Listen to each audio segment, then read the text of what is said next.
হরে কৃষ্ণ। শুভ সকাল বন্ধুরা, সকাল সকাল চলে আসলাম আপনাদেরকে বিরক্ত করার জন্য। চলে আসলাম শিব মন্দিরে, বাগাসুরা জমিদার বাড়ি, প্রাচীন পুরাতন শিব মন্দির।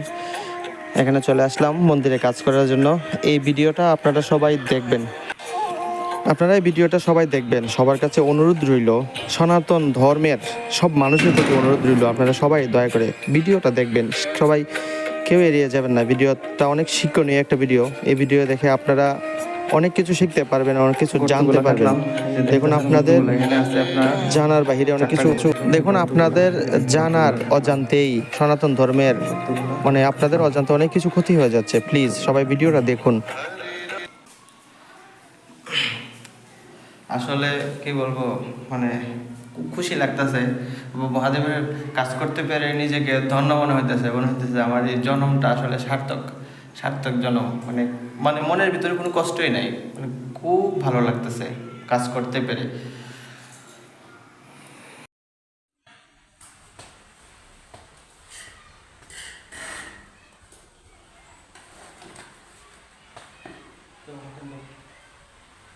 কাজ করতে কিসের ভয়?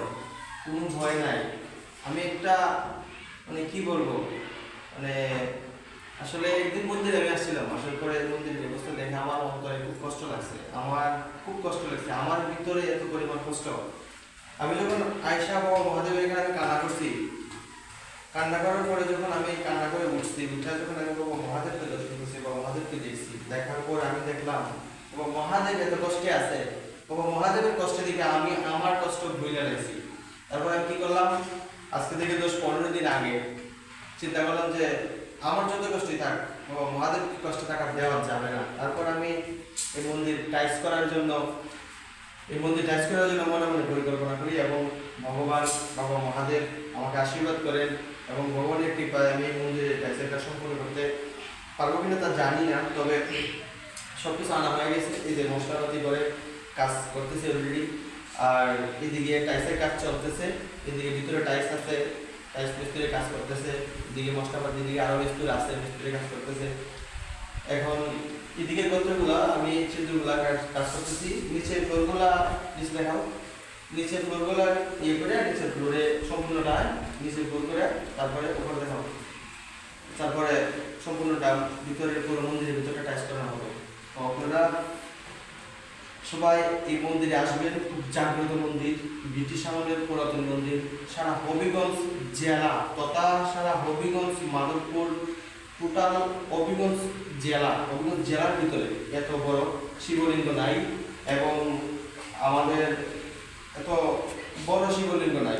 আমরা অনেক ধন্য যে আমরা এরকম একটা ভাগ্যবান নিয়ে জন্ম নিয়েছি, যে আসলে আমাদের ভাগ্যটা এতই ভালো যে আমরা মহাদেবকে আমরা পাইছি, এটার জন্য আমরা ধন্য। তো হবিগঞ্জ জেলার টোটাল মানুষ সবাইকে আমি ইনভাইট করতেছি এই মন্দিরে আসার জন্য। আপনারা একদিন মন্দিরে আসবেন। এটা হচ্ছে বাগাসুরা জমিদার বাড়ি শিব মন্দির, পুরাতন প্রাচীন শিব মন্দির। আপনারা আসবেন একদিন এই মন্দিরে, আপনারা আসবেন, দর্শন করবেন, মন্দিরটা বেড়ে যাবেন। আশা করি আপনাদের ভালো লাগবে, এবং মন্দিরে আসবেন, আশা করি আপনাদের উপকৃত হবেন। মন্দিরে আসলে আপনাদেরকে অনেক ফল পাবেন এই মন্দিরে, বলে শেষ করতে পারবো না। খুব জাগ্রত মন্দির। একদিন যদি আসে বাবাকে দর্শন করে, আপনারা একদিনকে আসে যদি প্রণাম করে যান, তাহলে তার পাওয়ারফুল আপনারা পরিবর্তনটা নিজেই টের পাবেন। আপনারা যেদিন আসবেন এদিন থেকে আপনারা পরিবর্তনটা, আপনাদের জীবনের পরিবর্তনটা আপনারা নিজেই টের পাবেন। সো আপনারা আসবেন, এই মন্দিরে আসবেন, সবাই আসবেন। বাস এতটুকুই। ধন্যবাদ, সবাই ভালো থাকবেন। এই যে দেখেন ছিদ্রগুলো আছে, এই ছিদ্রগুলো ভরাট করব। 4টা ছিদ্র আছে, এই ইটগুলো আছে এখানে, ইটগুলো ভাঙিয়ে তারপরে করবো আর কি।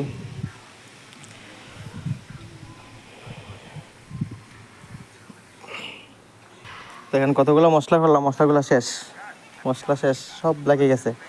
যাক, পানিগুলো ভরে রাখছি, বাইরে থেকে পানি আনছি, ওইবারে আন্টি পানি দিচ্ছে আমাদেরকে, অনেক ভালো মানুষ। যাক, মশলা করলাম। এখন আপনাদেরকে দেখাবো হচ্ছে এদিকে দেখাবো আপনাদেরকে টাইলসগুলো যে ঘরে টাইলসগুলো রাখছি, ঘরটা আপনাদেরকে দেখাচ্ছি। চলেন আমার সাথে। যে দেখেন দেখতে পাচ্ছেন সিমেন্টের বস্তাটা ভারী আছে। সিমেন্টের বস্তা এখান থেকে সিমেন্ট খুলছি, খুললে এই যে সিমেন্ট নিলাম এখান থেকে। এই বালুর বস্তাগুলো এখানে রাখলাম। এই দেখেন বালুর বস্তাগুলো এখানে আছে। এই যে সিমেন্টের বস্তা আরও আছে 2টা এখানে। এই যে টাইস, এটা হচ্ছে মার্বেল টাইস। মার্বেল টাইস দেখছেন, এই হচ্ছে টাইস। টাইসগুলো, টাইসের প্যাকেটগুলো এখানে রাখছি, অনেকগুলো টাইস এখানে।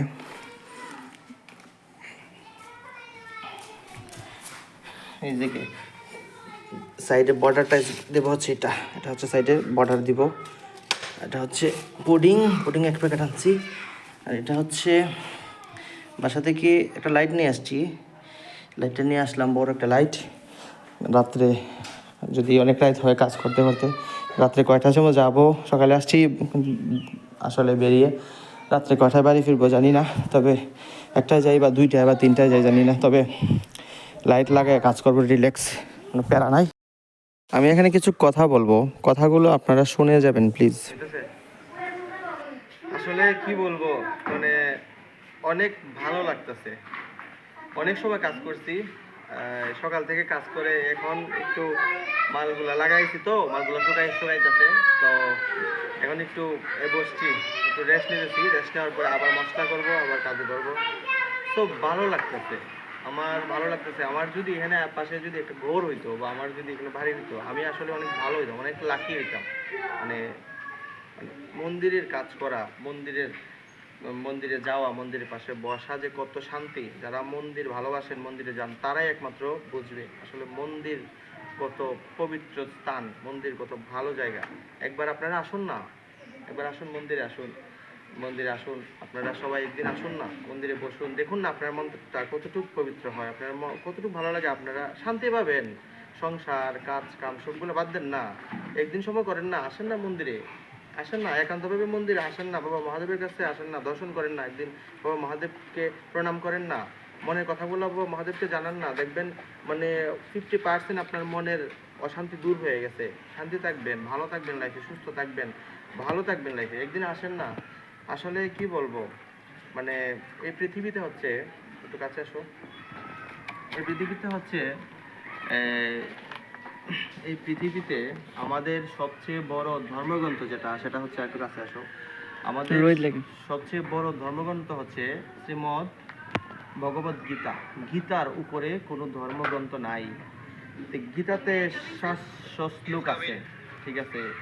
তো গীতা হচ্ছে ভগবানের মুখনিসৃত বাণী।